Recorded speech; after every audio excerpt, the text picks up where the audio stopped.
Estamos nuevamente en el curso de Fundamentos de Electrónica para estudiantes de otras ramas de ingeniería. Estamos en el campo de los circuitos digitales y ahora vamos a hablar sobre algunos temas físicos al respecto. En estas consideraciones físicas nos vamos también a concentrar en qué significan los símbolos ceros y 1 desde el punto de vista físico. Los sistemas digitales físicos, primeramente, los podemos considerar desde el punto de vista de trabajo con el voltaje. Un ejemplo de ello son los circuitos integrados y es el caso más común actualmente. Se trabaja el voltaje como señal principal, pero en el proceso del modelado se ignoran los aspectos físicos como son las fuentes, las tierras, referencias de voltaje, corriente, etc. Se ilustra con lo siguiente. Aquí tenemos de manera genérica un sistema físico digital con dos entradas que son el voltaje in 1 y el voltaje 2 y una salida, el voltaje de out.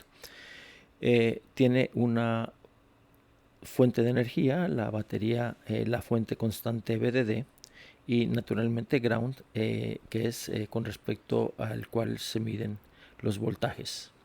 Es decir, estamos hablando de potenciales.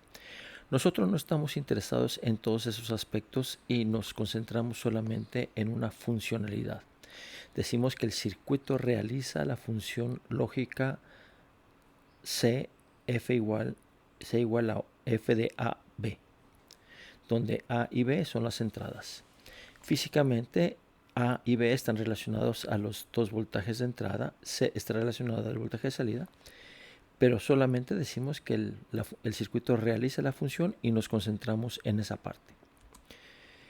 Vamos a dar un ejemplo que se tomó de las referencias que se muestran aquí y que también están mostradas en la parte de abajo, en la descripción del curso.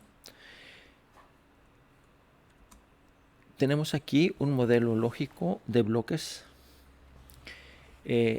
Este es un circuito que se va a realizar físicamente. Para realizarlo físicamente, primero debemos identificar los circuitos integrados que tenemos disponibles para ello. En este caso, son 3 circuitos integrados con más de un elemento cada uno. El 4069 que tiene 6 elementos que son esta compuerta. El 4081 que son 6 elementos que tiene esta compuerta. Y el 4071 que son 6 elementos que tiene esta compuerta. Tenemos el diagrama de construcción, ¿verdad? Donde ya se estamos incluyendo unas resistencias y un switch para poder generar los voltajes de entrada. Cuando cerramos el switch nos conectamos a los 4.5 voltios. Cuando soltamos el switch nos conectamos a los 0 voltios. ¿Sí? Así que las entradas son 4.5 voltios y 0 voltios respectivamente. Una vez que tenemos el diagrama de construcción, donde aquí tenemos un diodo, ¿verdad? Un diodo y tenemos también una resistencia. Cuando la salida aquí es de un valor suficientemente alto, entonces el diodo se enciende y cuando es cercano a cero, el diodo se apaga.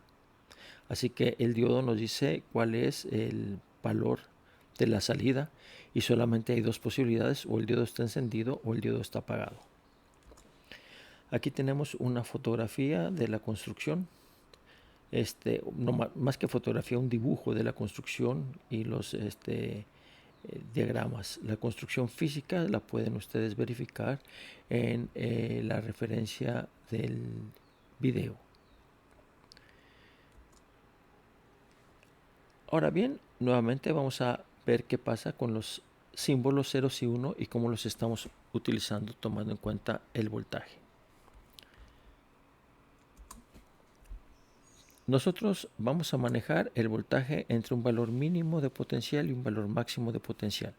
En el ejemplo anterior eran 0 voltios mínimo, 4.5 voltios máximo. Dentro de ese rango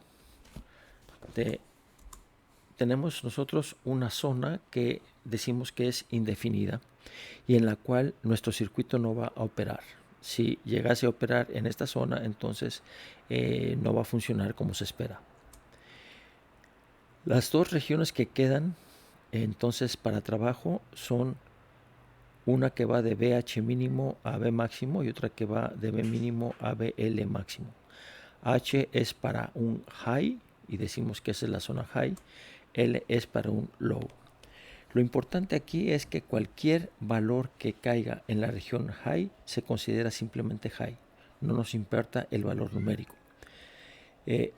Por ejemplo, si BH mínimo es de 4 voltios y B máximo es de 4.5, lo que son 4, 4.1, 4.2, 4.33, 4.44 son todos valores que consideramos solamente high. Lo mismo para el valor low. Como se puede ver, aquí estamos ilustrando ya más en detalle lo que habíamos mostrado en el video anterior, cuando hablamos de que las señales eran robustas. Se podía permitir variaciones sin que eso menoscabara la información que se procesaba.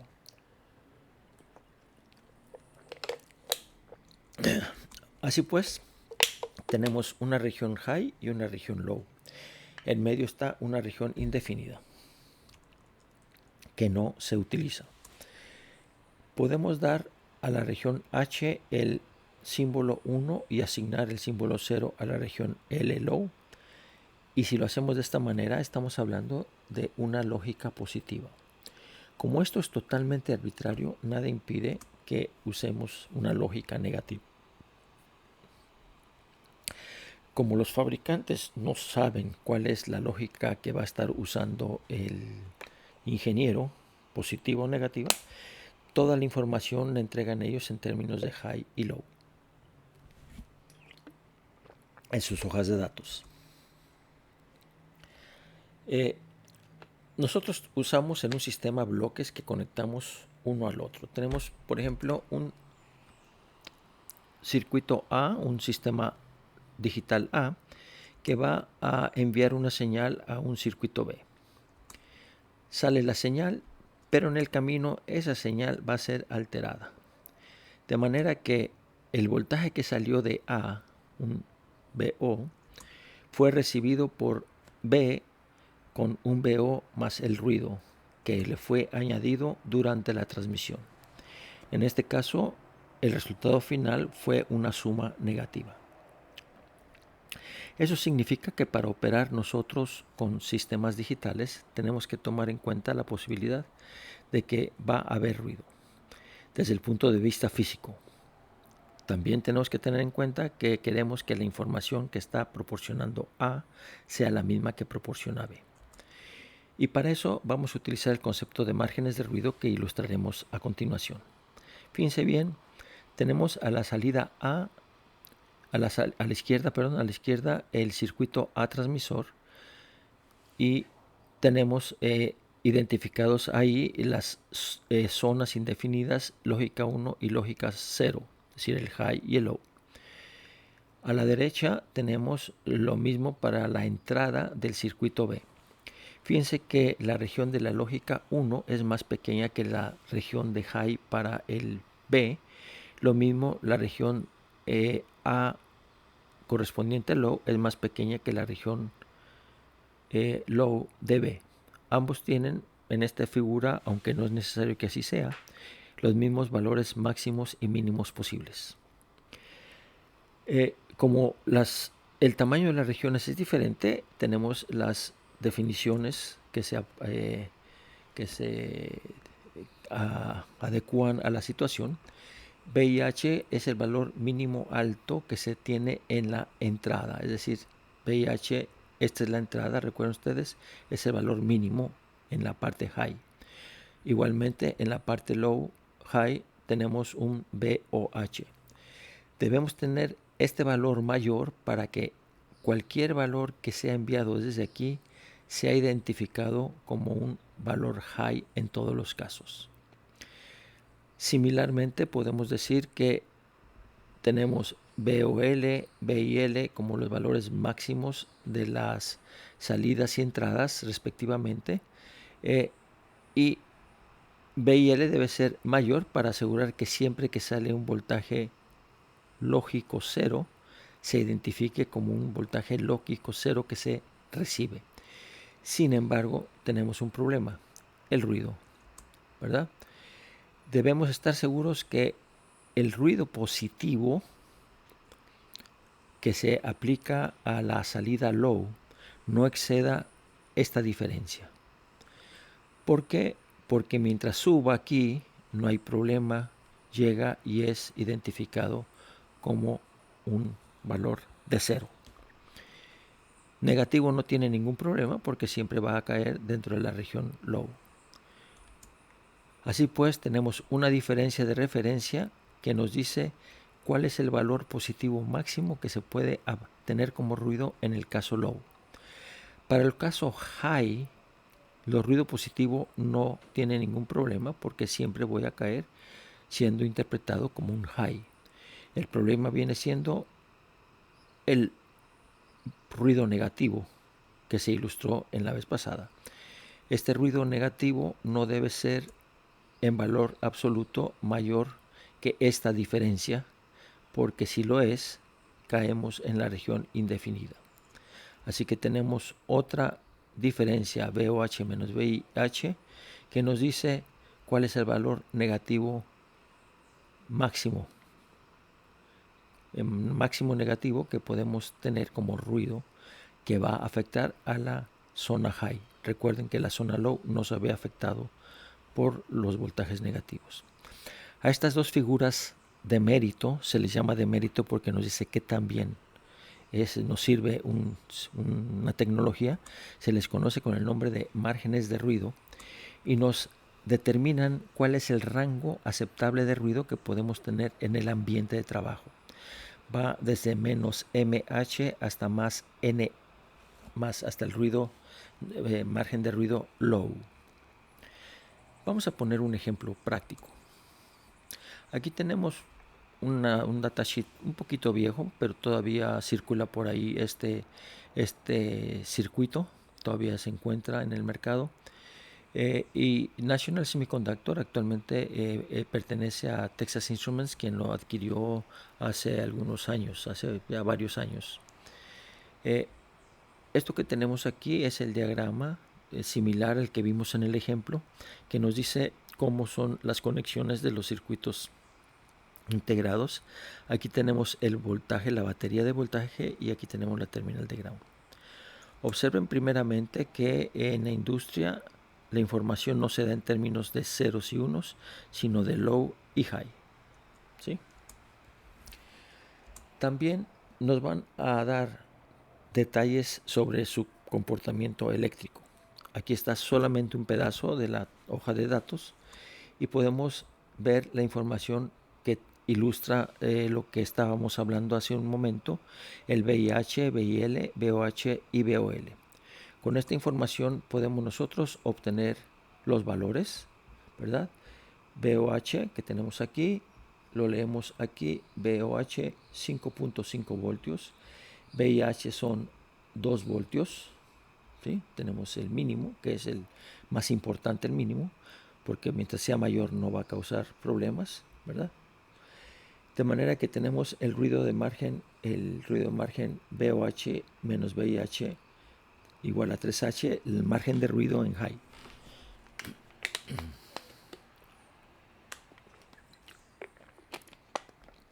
Igualmente tenemos los valores V y L, aquí lo leemos, 0.8 voltios y 0.2 voltios para VOL, 0.4, aquí dijimos que tenemos que tomar el máximo posible, el más que es el que causa más problemas, 0.4, lo que nos da un margen de ruido de low, aquí tengo un error, disculpen ustedes, de 0.4 voltios.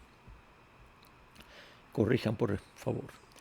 Así pues, el rango aceptable de ruido va de menos 3.5 voltios hasta 0.4 voltios, lo que quiere decir que si estamos en una región que tenga un ruido de menos 4 voltios, estamos entonces en problema porque al sumarse los 4 voltios negativos al 5.5,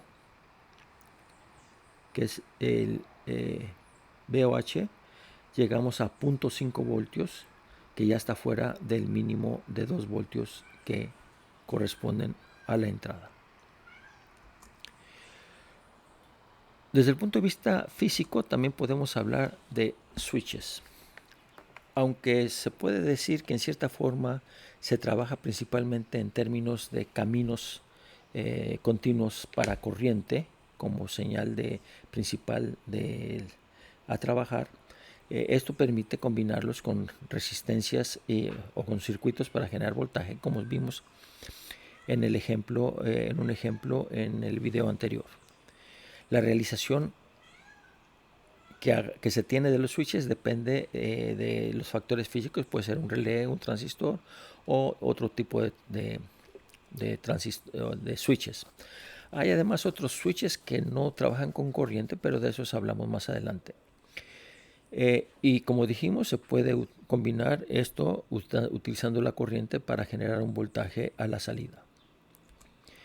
Aquí tenemos un ejemplo de un sistema físico. Tenemos ilustrado lo que podría ser un ejemplo de control de motor en una lavadora. ¿Sí? Ustedes tienen lavadoras, se darán cuenta que cuando la cubierta de la lavadora está levantada, normalmente el motor no se enciende por motivos de seguridad. Luego hay un timer que va a estar controlando las diferentes etapas del circuito, y aquí nos concentramos solamente en cuanto al motor se refiere. Ese timer, ¿verdad? Está conectado a un relé, y cuando ese relé se activa, hay un campo magnético que jala esta lámina y cierra el switch.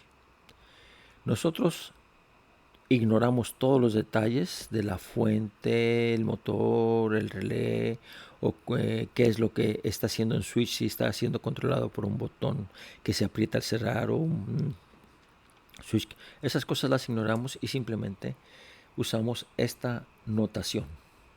¿Sí? Vean ustedes, tenemos simplemente dos switches que están abiertos, que representan a estos dos switches que están abiertos normalmente.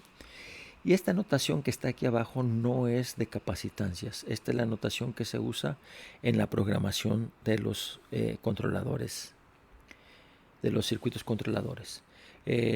No me había recapacitado que esta parte del video la tengo en inglés porque pertenece a un video anterior. Y, en fin, de todas maneras es comprensible lo que hemos dicho. Así pues, ¿cuál es el sentido que le damos a los símbolos 0 y 1 cuando trabajamos? La lógica positiva es que el switch está abierto 1, 0 y el switch cerrado 1. La lógica negativa, que el switch abierto es 1 y que el cerrado es 0.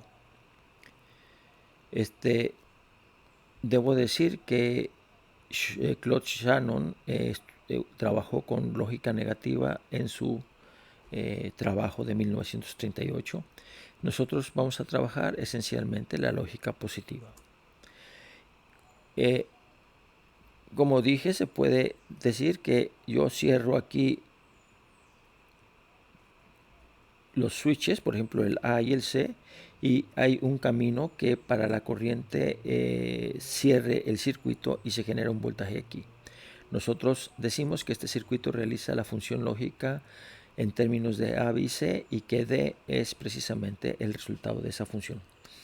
Como ven, estamos combinando el aspecto de voltaje para la función y de switches para el manejo de las variables.